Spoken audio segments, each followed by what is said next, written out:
Saludos, ¿qué tal? Desde la ciudad de Miami, te saludo Aurelvis Cabrera y este espacio político de Radio Latinísima.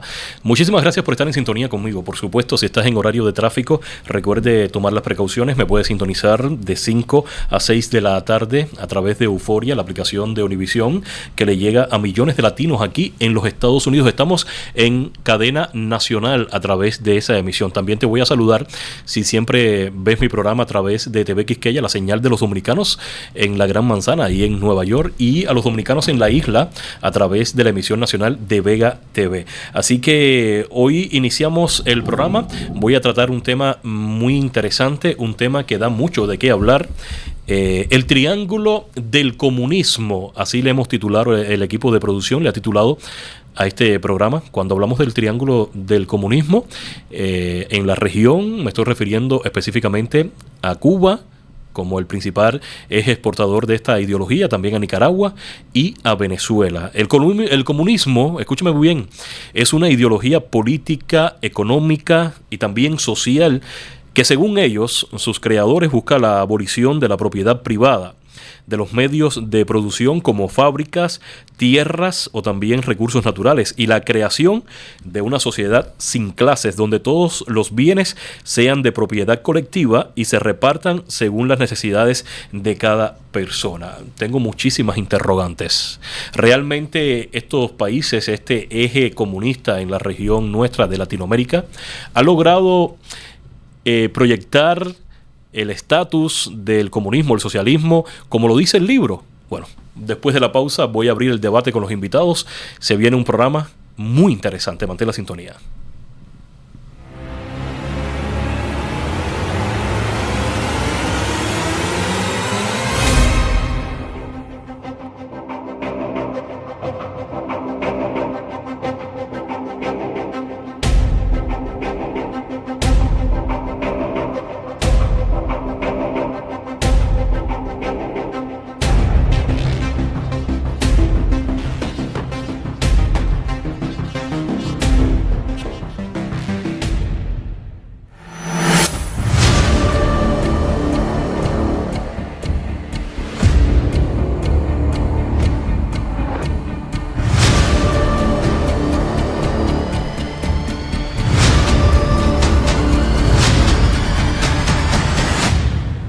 A propósito, sale María Corina Machado en las imágenes que ustedes pudieron disfrutar, donde vemos tres personajes políticos de la región. Si mi abuela estuviera viva, lo llamaría el eje del mal. A esos tres personajes, ahora vemos a Maduro, vimos también al matrimonio Ortega de Nicaragua y al Díaz-Canel, el gobernante puesto a dedo por Raúl Castro en la isla comunista, en la isla cubana, exportadora de esta ideología. Voy a tratar temas interesantísimos en el programa. Quiero hablar sobre la alianza ideológica de estas tres naciones, también sobre el empobrecimiento de los países, la coincidencia de cómo llegan estos regímenes, estos sistemas totalitarios a estos países que en su momento tuvieron un rol fundamental en la economía de la región y bueno, quedan empobrecidos totalmente. También hay algo que los une a los tres, es el modo represivo que salió de la KGB para La Habana y La Habana lo ha exportado en nuestra región. Quiero hablar también de la inflación económica, los éxodos que durante muchísimas décadas han sido protagonistas precisamente los ciudadanos de estas naciones, las formas de lucha cívica, porque es bueno resaltar que tanto en Cuba, Nicaragua y Venezuela existe movimientos opositores que son reprimidos a diario, luchas cívicas. Tengo protagonistas de la represión, por supuesto, aquí en el estudio. Voy a estar conversando y les presento rápidamente a mis invitados. A mi mano derecha, Ariel Montoya, líder de la resistencia nicaragüense. Bienvenido aquí a Frente por vez primera. Gracias. Y ojalá que no sea la última. También una figura muy reconocida para ustedes, por supuesto, Pablo Medina, es un analista político venezolano. En lo personal, a mí y a la producción de este espacio nos encanta tenerte de regreso aquí en casa. Hay que hablar muchísimo de Venezuela. Y tengo un joven cubano exiliado precisamente en España. Sufrió la represión dentro de la isla. Yo lo conozco personalmente, por eso lo invité. Es un activista de derechos humanos y un activista de la comunidad LGTBI, pero conoce mucho sobre derechos humanos. Joelkis Torres, Tápanes. Bienvenido, él está en España vía Zoom. Muchas gracias por la invitación y qué bueno hablar de este triángulo del abismo, más allá de todos los males que nos está trayendo. Hay mucha gente que se pregunta cómo realmente estos regímenes expulsan a sus ciudadanos del país. Hay muchos migrantes comunes, yo los llamo de esa manera. Por ejemplo, el que viene a los Estados Unidos por una reclamación familiar de un sistema totalitario como el de Cuba. Voy a comenzar contigo, que estás en la sala Zoom, precisamente, Joelki. Pero yo quiero que nos actualices cómo fue tu salida del país, por qué saliste del país y qué viviste durante todo el tiempo que hiciste activismo de derechos humanos dentro de la isla. A ver, mira, hacer activismo dentro de la isla tiene su alto costo, siempre lo he dicho en casi todas las entrevistas, debido a las diferentes formas de represión que tiene el gobierno cubano para poder incidir sobre tu cuerpo, sobre tu familia y sobre todo lo que tú hagas directamente, por decirlo de alguna forma. Lamentablemente ellos no tienen escucha porque no desean escuchar las realidades ni tampoco las soluciones que el activismo, la sociedad civil o cualesquiera de las personas que están mirando lo que sucede les tienen paradas, porque es ir en contra de ellas. Represiones muchísimas y de muchísimas maneras, ser víctima de tortura hasta tener amenazas fuertes contra la familia o incluso amenazas propiamente dentro o fuera de la isla en los momentos en los que he estado. Así que digamos que existen muchas formas de definirlo, pero puntualmente los medios de represión depende del contexto donde tú te desarrolles y la forma en la que tú te desarrolles. Y lo interesante, por ejemplo, y voy a poner en contexto a la audiencia, recientemente llegó aquí a los Estados Unidos el líder de la Unión Patriótica de Cuba. Estamos hablando de José Daniel Ferrer. Yo creo que es una de las mayores resistencias dentro de la oposición. Fíjate de la manera que lo sacan a él de Cuba. A él lo sacan bajo el chantaje directamente de la prisión, de su celda hacia el avión. Y yo viendo la entrevista, ¿no? O la conferencia de prensa que dio cuando llegó aquí a la ciudad de Miami, él decía, no pude ver ni a mi esposa ni a mis hijos. O sea, la familia juega un rol fundamental para estas dictaduras, para estos regímenes, para tratar de chantajearte, para tratar de que dejes la lucha. En tu caso, ¿cómo viviste la parte familiar? Bueno, entre tanto la parte familiar vienen las amenazas, pues yo tenía a mi mamá enferma en muchas ocasiones, que podía entrar al hospital y morirse. Esa era una de las tantas amenazas que tenía, la amenaza contra mi familia desde el punto de vista de mi hermana y mis sobrinos también, que como una mujer sola iba a criar 2 hijos y se le ponían barreras para que esto no pudiera hacerse.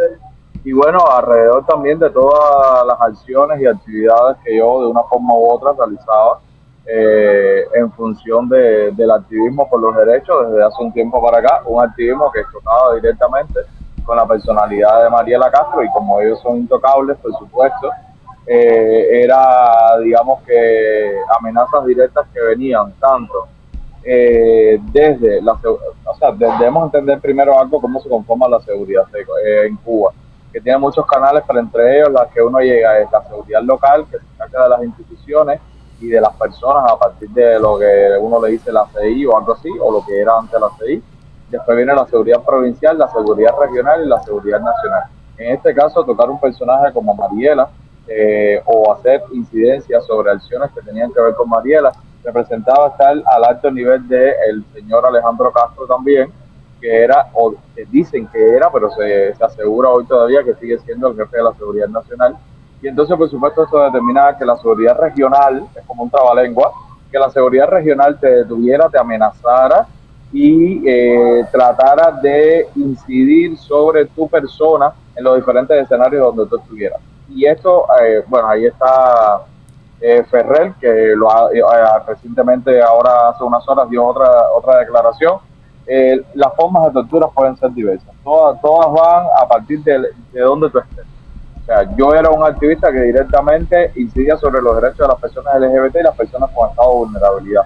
Y con eso, en ese ambiente, ellos buscaban quiénes eran los que debían incidir y quiénes debían amenazarte, quiénes debían torturarte e incluso quiénes eran los que debían estar dándote el seguimiento permanente de forma semanal, porque los seguimientos eran semanales.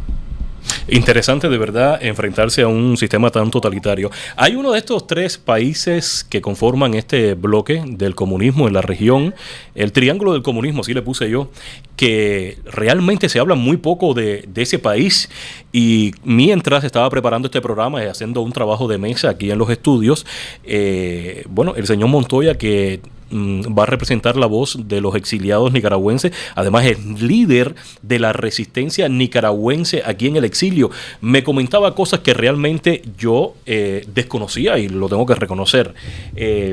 Escuchando a este cubano, ¿cuál es la diferencia? ¿Cómo tú ves la represión que se usa en Nicaragua a lo que contó el cubano Joel Torres? Es similar a Nicaragua. Recordemos que desde los 80 el sandinismo prácticamente enlató el sistema cubano prosoviético y lo aplicó en Nicaragua. Los comandantes sandinistas hablaban como los cubanos, se dejaban la barba crecer como Fidel Castro, ¿verdad? Uh-huh. Y prácticamente te imponían el modelo cubano a seguir. De tal forma que lo que tenemos es un sistema represivo de alto quilate que no permite ningún tipo de disidencia política, porque sabe que no cuenta con ninguna atracción popular, sabe que han perdido la batalla ante las masas, ante el pueblo, y saben también que son parte de una mafia transnacional, de una delincuencia. Ellos prácticamente no son políticos, y por eso la gente dice: yo no estoy en política porque los políticos son corruptos o son delincuentes. Claro, aquí estamos ante delincuentes metidos a la política. El castrismo, el chavismo, el orteguismo, el sandinismo, ¿verdad? Lo que han traído es destrucción a nuestro pueblo, miseria, pobreza, exilio y muerte. Entonces es un cuadro que se replica en los tres países en este sentido. Cuando hablamos de triángulo del comunismo en la región, Pablo, usted que tiene y que conoce muy bien cómo funciona el sistema desde adentro, además lo ha dicho públicamente, usted en su momento fue parte de ese sistema, se dio cuenta, como tantas personas que hoy por hoy son anticomunistas en cualquiera de las tres naciones, tanto Cuba, Nicaragua como Venezuela, se dio cuenta de lo que realmente las intenciones que tenía con Venezuela el socialismo. Cuando yo digo el triángulo del comunismo, ¿cómo usted lo puede describir para la audiencia? Bueno, mira, primero, comenzando por Hugo Chávez. Hugo Chávez, antes de llegar a la presidencia, cuando estaba detenido, le dan la libertad al gobierno de Caldera.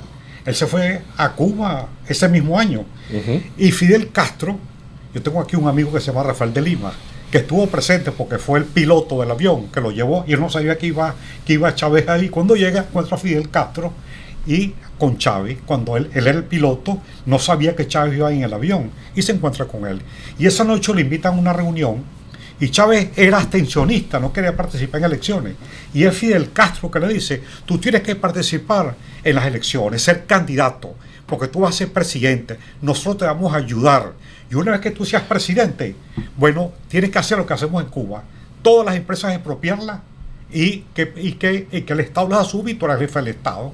Y así hizo Chávez, pero guardó ese silencio. Yo me enteré de esa reunión mucho tiempo después. Bueno, de hecho, yo recuerdo que hay una entrevista que le hace el periodista de Miami, Jorge Ramos, a Chávez, y le pregunta: para usted en Cuba hay una dictadura. Sin embargo, él dijo que sí, que había una dictadura militar. O sea, yo creo que Chávez también como que engañó a sus votantes al inicio. No, eso fue una vez que lo dijo, pero después inmediatamente cambió. Después él dijo: no, eso fue, tú sabes, al mejor jugador de shortstop se le va una bola por las piernas. Y rectificó rápidamente, porque Fidel Castro le envió $40 millones para la campaña esa. Ahora, cuando él llega a la presidencia, en la Constitución establece, la Constitución bolivariana, la propiedad privada, la Constitución. Pero después, que al año de la constituyente, comenzó a expropiar. Comenzó a aplicar lo que le dijo Fidel Castro. Expropió 5 millones de hectáreas. ¿Y qué hacían los venezolanos cuando vieron esa expropiación por parte de Chávez, por parte del gobierno que llegaba al poder? La mayoría del país no estaba de acuerdo, y a través de leyes habilitantes y decretos iba expropiando. Expropiese. Y tenía un grupo de personas que aplaudían, como se dice en Venezuela, ojo a la bola, aplaudiendo, pero la mayoría del país estaba en desacuerdo, a tal punto que a los 3 años de llegar a la presidencia, hicimos una manifestación de 2 millones de venezolanos hasta el Palacio de Miraflores, el 11 de abril del 2002. Interesante de verdad cómo el pueblo venezolano, yo siempre lo digo públicamente, han tomado muchísimas vías para salir precisamente de ese sistema totalitario que los mantiene por más de 26 años en la peor de las crisis que ha vivido ese pueblo. Quien conociera a Venezuela en los años 80, en los años inicio de los 90, realmente sabía que Venezuela era una joya en Sudamérica. Voy a regresar contigo, voy para Nicaragua a través del programa, porque es muy interesante cómo este matrimonio de los Murillos, la copresidenta Rosario Murillo, yo creo que eso no existe en ningún otro país, ese cargo de copresidenta. Ellas con una voz pausada, con una cadencia que quien la escucha realmente cree que popularmente no mata a una mosca. Ella se refiere muy déspota a la oposición, a los que le hacen oposición, tanto a ella como a su esposo. Vamos a escuchar este audio que tengo en el programa y después quiero hacerte varias preguntas respecto a este personaje político que está resurgiendo de una manera interesante en tu país, Nicaragua. Vamos a escuchar. Condenable, lo imperdonable, los que jamás podrán retornar a esta tierra que no les pertenece. Los que siguen abundando en calumnias y mentiras porque es lo único que tienen. Una aventura que les ha representado el repudio, el odio, el rechazo de las mayorías de nicaragüenses, les representa. Y ahí no hay ni perdón ni olvido. Jamás serán perdonados, porque atentar contra la sangre santa de un pueblo no tiene perdón ni olvido, y siempre están pendientes las reparaciones. Imperdonable, no tiene perdón.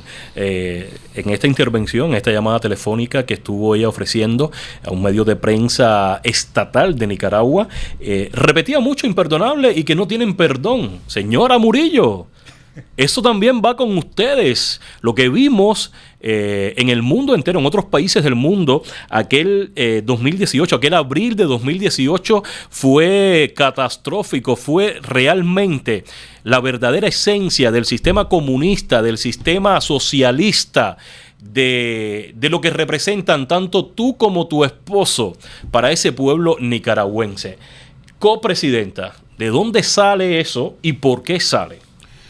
Bueno, eso es producto de una relación de ellos como pareja, ¿verdad? Que han trasladado la relación del hogar, ¿verdad? El matrimonio a la política. Es una pareja cruenta, es una pareja cruel. Ella no tiene ninguna potestad constitucional, ¿verdad? No tiene ningún cargo, no ha sido diputada, no ha sido y ha sido electa como vicepresidenta dentro del matrimonio. Esto trasciende a todo disparate político de las monarquías, de los sistemas políticos represivos y cerrados, ¿verdad? No tiene jurisprudencia en este sentido lo que ellos han hecho. Y ahora hay otro concepto que ella dice, no tienen derecho de volver. Entonces, ¿a cuenta de qué? ¿Quién es ella para permitir no volver a tantos nicaragüenses? Más de 2 millones ya. Que estamos viviendo la diáspora más grande de la historia de Nicaragua, ¿verdad? Entonces, esto tiene muchas lecturas y la principal de ellas es que no tiene ninguna justificación, ninguna dignidad política para decir que no hay oportunidad de volver y de que se es imperdonable porque no estás con ellos, ¿verdad? Cuando toda una población, cuando toda una ciudadanía ha vivido sojuzgada ya por 50 años por esta dictadura de Ortega. Ya superaron a los Somoza, y prácticamente Ortega viene siendo ya el dictador más viejo de la historia, lo cual es una vergüenza para Nicaragua y para la actualidad gobernante del país. Esto demuestra la clase de autoritarismo que existe en el país. Esto demuestra la soberbia política y patética, ¿no?, de esta gente que pretende postularse por todos los siglos en la política.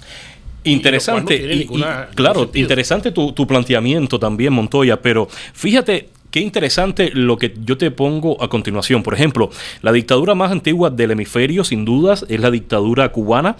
Tienen más de 6 décadas en el poder. Claro, ellos no han ido a elecciones. Castro murió. Sí, murió. No ha muerto. Aún queda Raúl Castro vivo. Sí. Es la realidad. No hemos tenido la buena noticia de que haya muerto ese dictador.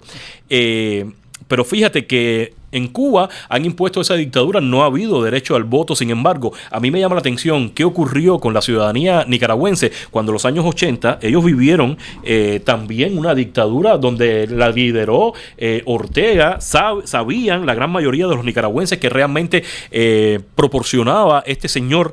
Sin embargo, vuelve al poder a través del voto. ¿Qué fue lo que ocurrió ahí? Bueno, a través del voto no, vuelve al poder a través del chantaje, de la extorsión y de la conspiración abierta y pública hacia los 3 gobiernos de transición.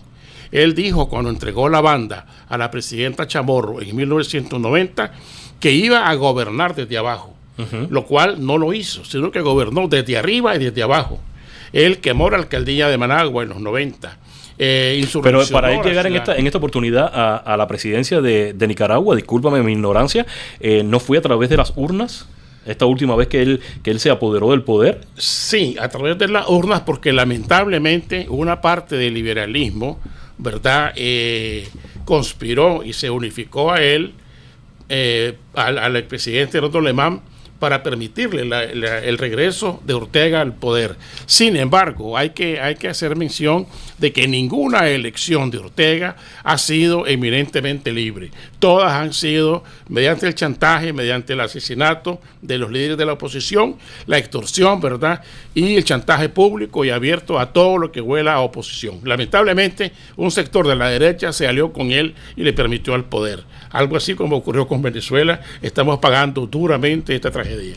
Vamos de nuevamente con el cubano que está en España, Joel Quilló, hablando de elecciones y hablando del pueblo cubano. A mí me gustaría saber tu punto de vista en los momentos actuales que se está viviendo dentro de la isla. Precisamente, ¿tienes tú, como un exiliado cubano, esperanza que en algún momento pueda venir una democratización para nuestra isla? Mira, eso yo pienso que son de las esperanzas muy pocas veces perdidas, a pesar de que se hace mucha fuerza, a pesar de que hoy tienen muchas cosas perdidas, ellos están muy agarrados al poder y tienen muchas formas de seguir agarrados al poder. Tienen también millones de euros y de dólares en sus cuentas que pueden dar tributo a perpetuar el poder en el tiempo, y políticamente pudiera ser posible, socialmente lo veo casi imposible. No sé, o sea, realmente en los análisis políticos no míos, porque yo no soy especialista en el tema, hay muchos estudiadores sobre la temática, se sabe que es un sistema en decadencia, se sabe que es un sistema que está fallando totalmente y que ya hoy no tiene el apoyo que tenía hace 20 años atrás. Se sabe también que se ha desmantelado toda la estructura que sostenía ese poder, pero aún así están ahí y siguen sin un tiempo definido, que es la gran pregunta de todos los cubanos, no los que estamos en el exilio, no los que han sido y son parte de la diáspora, e incluso los que están dentro, de hasta cuándo. Esa es la gran pregunta, hasta cuándo ellos estarán en el poder, porque no se sabe hasta cuál será el límite puntual que tienen. La represión continúa, los actos de violencia se perpetúan diariamente, los medios de control son peores. Ya ves lo que hacen con los activistas y con los opositores, los exilian, los encarcelan, los matan o los torturan. O sea, una definición clara sobre el tema no la tenemos, por tanto y demás, no es que estemos con las manos atadas, pero digamos que seguimos en la lucha porque llegue el día, aunque no lo tengamos definido. Se puede tener una lucha cívica también como se vivió en Cuba, como tú la viviste en Cuba desde el exilio. Sí, yo creo que sí. A ver, si hoy se ha logrado gran cantidad de cosas en Cuba, ha sido porque la diáspora que está en el exilio ha estado apoyando a esa sociedad civil que ha estado incidiendo en el cambio que necesita Cuba. Yo pienso que también lo que necesitamos cada día más es saber cuál es la dirección que va a tomar el país, o sea, cuál es el sentido que va a tomar el país cuando caiga la dictadura. Porque eso a lo mejor es lo que hoy tiene en duda a la gran cantidad de personas que no saben qué va a suceder después que. Porque como tenemos culturalmente instruidos de que va a llegar a Estados Unidos y lo va a destruir todo, y va a llegar a Estados Unidos y lo va a transformar y van a haber más pobres, y yo digo, bueno, no pueden haber más pobres de los que hay, no pueden haber más situaciones críticas de las que hay, no pueden haber caos tan desastrosos como los que hay, más allá de esa transición que se quiere buscar y de esa transición que hoy se necesita. Entonces, ¿cuál será el día? Eso no, yo te lo digo, no veo hasta ahora, y eso que sigo muchos medios de prensa y sigo muchos politólogos, todavía no veo que digan, tal día se va a caer la dictadura. O sea, esa definición no está. El eslogan y, digamos, la marquesina televisiva está a punto, pero estamos a punto hace 65 años desde que entraron y todavía siguen ahí. Entonces, eso es indefinible. Interesante el planteamiento de este cubano que ve a Cuba desde el exilio. Yo les voy a hacer una preguntita a los tres panelistas que tengo hoy aquí en la mesa, pero esa pregunta la vamos a dejar para contestarla después de la pausa, porque ya tengo que irme a la pausa. Y la pregunta es la siguiente: Nicaragua, Cuba y Venezuela, la sociedad civil, ¿está preparada para la libertad? Después de la pausa, seguimos abundando.